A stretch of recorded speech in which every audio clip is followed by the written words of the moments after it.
बिस्मिल्लाहिर्रहमानिर्रहीम। अस्सलाम वालेकुम। Learn Urdu with Mrs Sadia Farhan से मैं जमात हश्तम के उर्दू के सबक पाकिस्तान के चंद अहम त्यौहार के ख़ुलासे के साथ आज आपकी खिदमत में हाज़िर हूँ।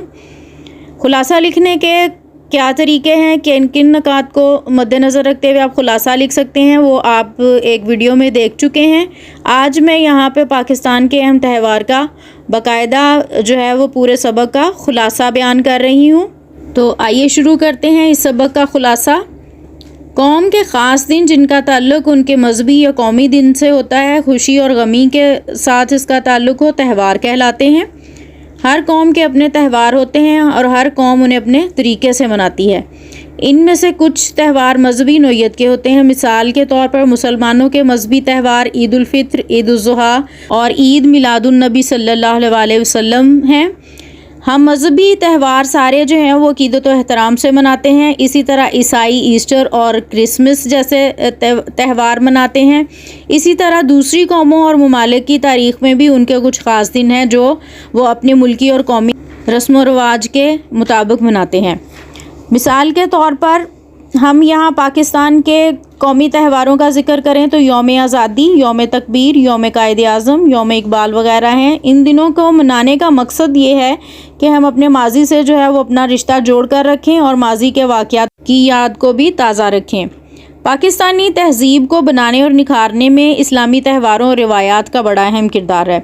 मजहबी त्यौहारों में शब बारात, शब मेराज, यौम आशूरा, मुहर्रम वगैरह भी ख़ास अहमियत के हामिल हैं। इसी तरह गैर मुस्लिमों के मजहबी त्यौहार जिसमें होली, क्रिसमस, दशहरा और दिवाली वगैरह शामिल हैं। मजहबी त्यौहारों के अलावा कुछ त्यौहार जो हैं वो इलाकाई त्यौहार भी होते हैं जिन्हें पाकिस्तानी तहज़ीब व सकाफ़त का अहम हिस्सा समझा जाता है। ये त्यौहार लोगों के दरमियान मोहब्बत और अखुवत का रिश्ता मजबूत करने के लिए मनाए जाते हैं और उनके लिए तफरीह और कारोबार का ज़रिया भी बनते हैं। इंसानों के रहन सहन और ज़िंदगी बसर करने के आदाब व अतवार उसकी तहज़ीब व सकाफ़त को तरतीब देते हैं। हर कौम की तहज़ीब व सकाफ़त मुख्तलिफ और इनफरादी रंगों की हामिल होती है। इन्हीं रंगों की वजह से इस कौम की शनाख्त होती है। तहज़ीब व सकाफ़त में किसी कौम के अक़ीदे, नज़रियात, रस्म व रवाज, ज़बान और उसकी मखसूस सरगर्मियों की निशानदही भी होती है। पाकिस्तानी तहज़ीब व सकाफ़त के फ़रोग़ और तहफ़्फ़ुज़ के लिए इस्लामाबाद में लोक वर्सा का एक कौमी इदारा कायम किया गया है। ये इदारा अपने ज़ेरे एहतमाम हर साल अक्टूबर के पहले हफ्ते में लोक वर्सा का मेला मुनक्कद करता है और ये मेला एक हफ़्ता तक जारी रहता है और इस मेले में दुनिया भर से तमाम ममालिक के दस्तकार भी शिरकत करते हैं और इस मेले को इसी वजह से आलमी सतह पर बहुत शोहरत हासिल है। मेले में रंगारंग तकरीबात का अहतमाम किया जाता है, मुख्तलिफ स्टॉल लगाए जाते हैं। पाकिस्तान के मुख्तलिफ सूबों के लोगों की दस्तकारियों और घरेलू सनतों की नुमाइश होती है जिससे हर सूबे की तहज़ीब व सकाफ़त को जानने का भी मौका मिलता है। बुनियादी तौर पर पाकिस्तान एक ज़रई मुल्क है। लोगों की एक बड़ी तादाद आला नस्ल के मवेशी पालती है और मुख्तलिफ़ किस्म के मवेशियों के मेले भी इस तफरीह का ज़रिया बनते हैं। पाकिस्तान का सबसे बड़ा मेला मवेशियाँ हर साल फरवरी के आखिरी हफ्ते में पाकिस्तान के दिल लाहौर में मुनक्कद होता है।